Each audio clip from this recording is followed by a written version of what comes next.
qu'est-ce qu'un plaisir coupable? Est-ce que ça existe réellement? Parce que si ça nous plaît, pourquoi se sentir coupable finalement? Voilà les questions qu'on se pose aujourd'hui, et cette vidéo va tenter d'y répondre au travers de ma passion pour un cinéaste que j'adore, presque autant que je déteste, Michael Bay. Oh my god, you're Michael Bay! Oh my god, I am Michael Bay. Ce réalisateur de films d'action décérébrés et très masculin est souvent moqué, résumé à un mec qui explose des trucs.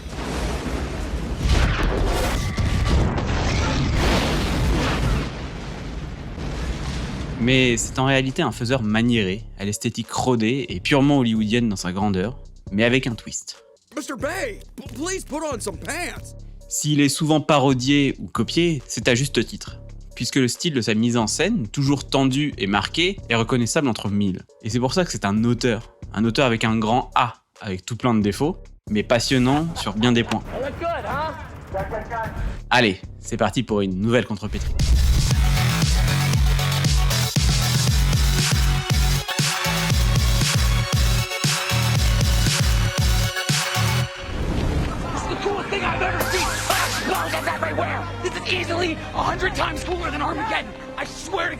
C'est quoi le cinéma de Michael Bay?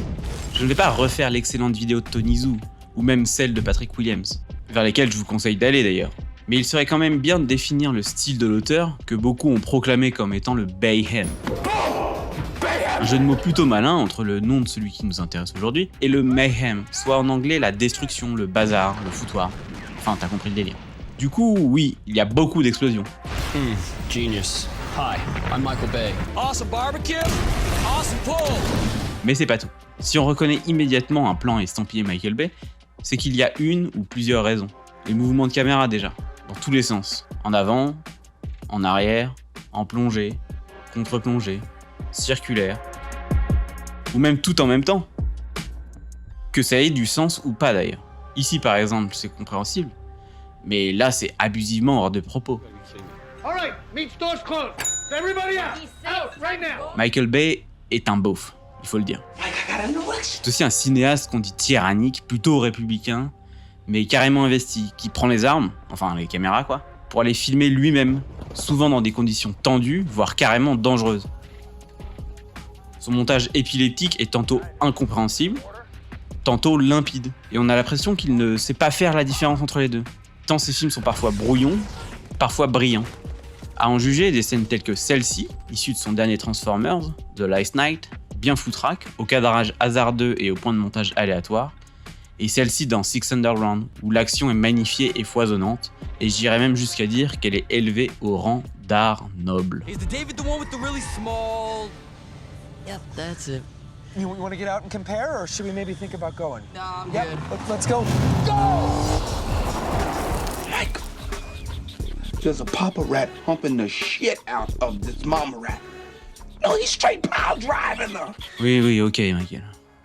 Voilà pourquoi c'est autant un plaisir qu'une souffrance de regarder un film de Michael Bay. D'autant plus que des scènes telles que celle-là s'enchaînent à un rythme fou jusqu'à l'indigestion. Et ça dans tous les films. What is that? What? I wear them when I'm in a funk. Et dans ces scènes, il y a des plans épileptiques avec une caméra toujours en mouvement, des mouvements créant de l'immensité, de la proximité inimitable, de la destruction et du malaise. Beaucoup de malaise. En vrai bon petit pubard, c'est-à-dire faiseur de publicité, Michael Bay adore aussi les placements de produits dans ses films.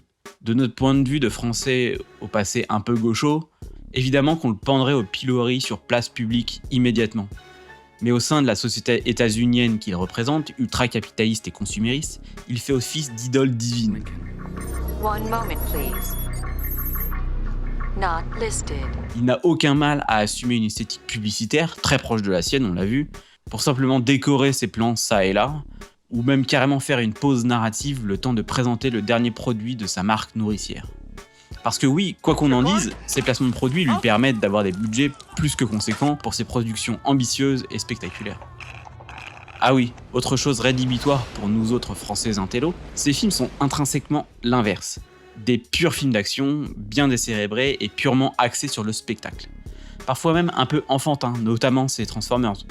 Bien débilos avec leur mythologie sans cesse étendue et incohérente. Ces robots qui se castagnent sont d'un côté des gentils très gentils, et de l'autre des méchants très méchants. Et pour que l'on comprenne bien que les gentils sont gentils, ils sont très colorés. Et que les méchants sont méchants, ils sont tout gris-noir. Les robots font pipi sur les méchants humains, parce que c'est rigolo. Les flics sont souvent gentils, mais pas tout le temps non plus. Mais ils se comportent aussi parfois comme des voyous.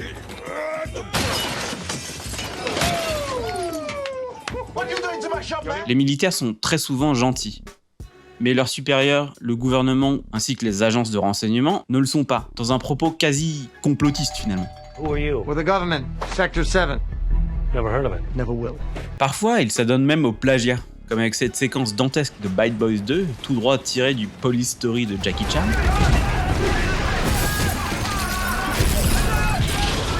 Mais c'est dans l'autocitation ou le recyclage de film en film que Michael Bay se retrouve le plus.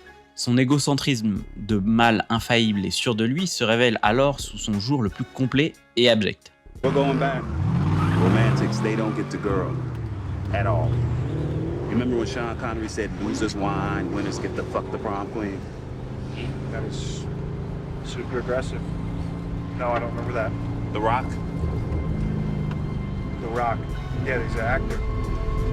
D'ailleurs, Bay est souvent misogyne, Fucking bitches. homophobe, That poor man is pouring out his heart. tente même le sexe animal et la nécrophilie, dans des gags parfois morbides. Tout ça dans un seul film qui plus est, Bad Boys 2. Mais c'est tout de même les femmes qui sont le plus souvent considérées comme des objets. Mais attention, de beaux objets. Évidemment toujours en talons, comme les mannequins de ces publicités Victoria's Secret. Ou alors, quand elles ont les pieds nus, on dirait quand même qu'elles ont les talons hauts. Je ne sais pas ce que ça révèle du monsieur, mais voilà.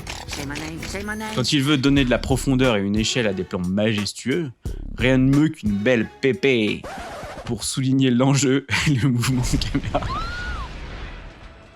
Il est déjà très mauvais quand il s'agit d'être romantique.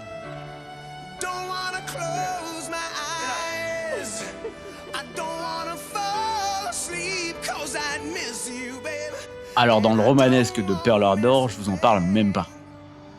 Et puis là encore, les femmes sont des belles coquilles vides qu'on peut s'échanger ou qui sont elles-mêmes interchangeables. Ah oui, j'allais oublier. Mais outre le fait de caster une Megan Fox de 15 ans dans le rôle d'une stripteaseuse dans une scène de Bad Boys 2, il réitère quelques années plus tard en essayant de nous dire que l'âge n'est qu'un nombre. How old are you? 20. She's a 17-year-old girl.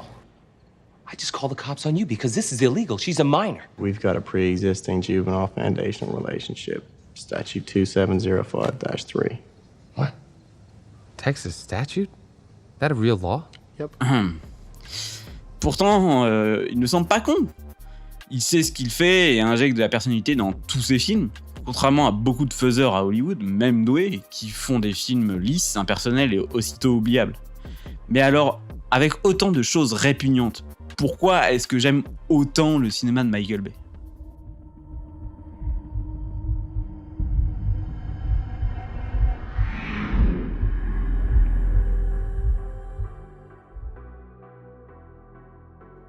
Michael Bay est un exutoire.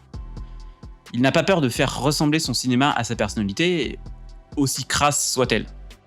Mais est-ce que c'est respectable pour autant ? Pas sûr. Du coup, il faut que je cherche ailleurs, probablement dans sa mise en scène. On l'a vu, le mouvement qu'il instille dans chacun de ses plans n'a d'égal que son esthétique et ses systématismes. Quand les plans sont plus statiques, ils sont au moins colorés, des dominantes primaires et complémentaires se mélangent souvent. Pour des couchers de soleil orangés à foison, ces intérieurs bouchés bleus ou verts, et des couleurs de costumes, décors ou véhicules très criardes. L'image chez Michael Bay attire systématiquement l'œil. Michael utilise d'ailleurs aussi beaucoup les lens flares, ces aberrations optiques qui interviennent quand un faisceau lumineux vient cogner contre le capteur de la caméra. Mis à part le premier Bad Boys et les séquences IMAX de ses Transformers, notamment The Last Night, au changement de format aberrant et constant, la majorité de la filmographie est tournée en anamorphique, pour un rendu horizontal en cinémascope. Les flares créés sont donc caractéristiques de ces objectifs particuliers étirés et bleutés. Foisonnante et technique, sa mise en scène est sans cesse à mettre en rapport à sa mise en image, à la fois foutraque et minutieuse. Foutraque parce que éparpillée, surdécoupée et usant de beaucoup d'artifices en tout genre, mais également minutieuse, parce que souvent assez précise, notamment dans ses premiers films, avant que l'insuccès de Pearl Harbor ne mette fin à sa raison, oubliant peu à peu les conventions hollywoodiennes pour créer les siennes propres et très in your face. Dans Bad Boys, il jouait des coudes pour s'imposer comme l'un des réalisateurs de films d'action prometteurs du moment. Now give me a motherfucking handy wipe. Now let's hear one of those jokes, bitch. An incursion underwater to retake an impregnable fortress held by an elite team of U.S. Marines in possession of 81 hostages and 15 guided rockets armed with VX poison gas.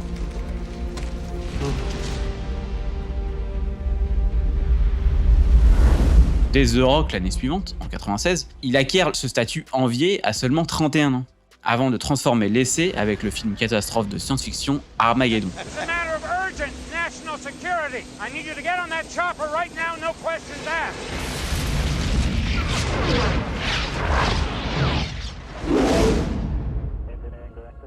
Trois films, trois réussites à leur niveau. Mais c'est en 2001 qu'il tente un film de guerre titanicien, on va dire, avec Pearl Harbor, avec de beaux moments bayens, dans un cadre historique pas franchement dégueu. I will come back.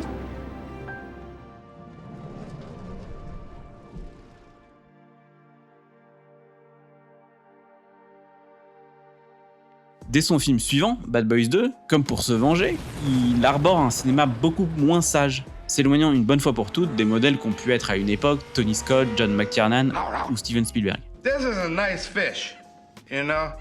Big fucking eyes, but a nice fucking fish. C'est pourtant dans cette période que ce dernier va le produire avec les Transformers.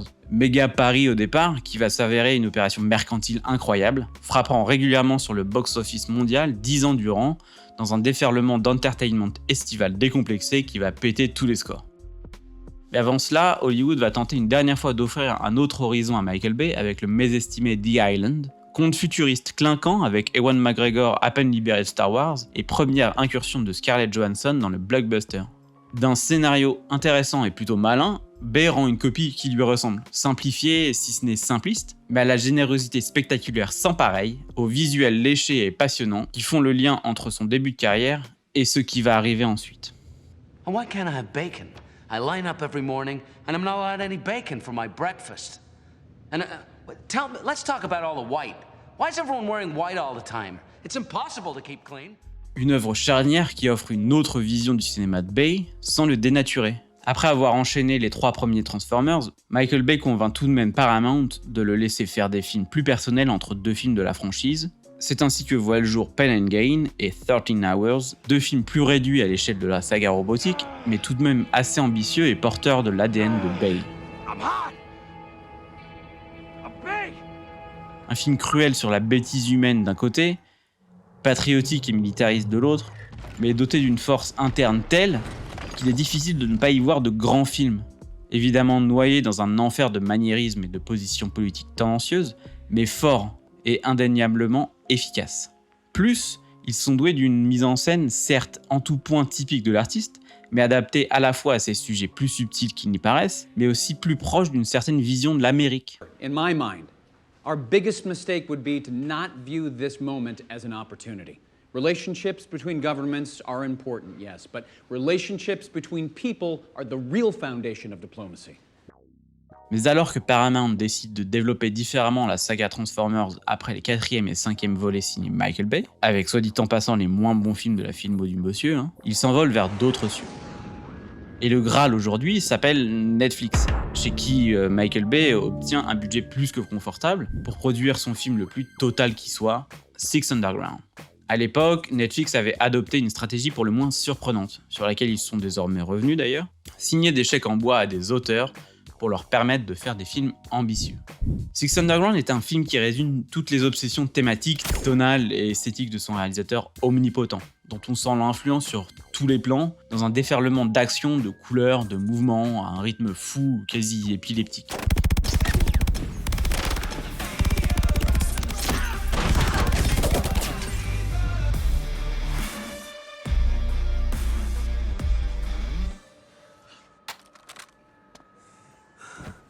Glad you're on the team. Me too. La cinétique coup de poing de Bay se révèle alors à son plein régime, grâce à une énergie telle qu'il est impossible de ne pas prendre son pied devant ce spectacle fun de tous les instants, qu'on aurait adoré voir à sa place, la salle de cinéma. En tout cas, on le sent en totale liberté, sans la roue libre qu'il déployait dans Bad Boys 2 et la perdition des derniers Transformers. Et c'est en 2022 qu'il est revenu au cinéma avec un nouveau film d'action avec un budget plus réduit cette fois. C'est Ambulance, film le plus proche possible d'un drame en huis clos qu'on aura de Michael Bay, je pense, qui enferme 4 personnages dans un véhicule médical en fuite et enchaîne tension entre personnages et course-poursuite à 100 à l'heure dans un tour de Los Angeles inoubliable.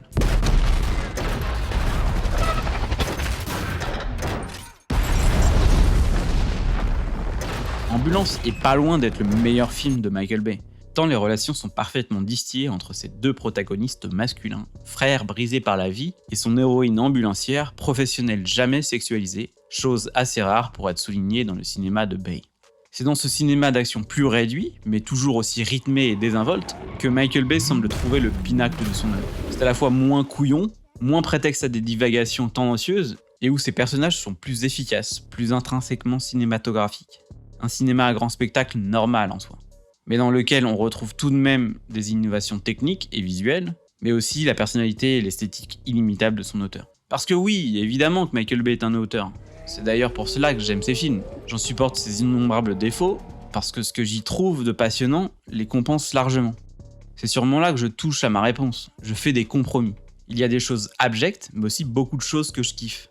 Donc je mets de côté les premières, lève les yeux au ciel, et revient aux belles choses. Du coup, désolé, je suis pas désolé d'aimer le cinéma de Michael Bay. Hey, c'est un truc que je fais rarement, mais en vrai, c'est comme ça que ça marche aussi. À tous ceux qui regardent cette vidéo, merci d'avoir tenu jusque-là. J'espère que vous avez kiffé. Si oui, n'hésitez pas à liker la vidéo, vous abonner et aller faire un tour sur petri.com, ça serait cool. Allez, ciao ciao.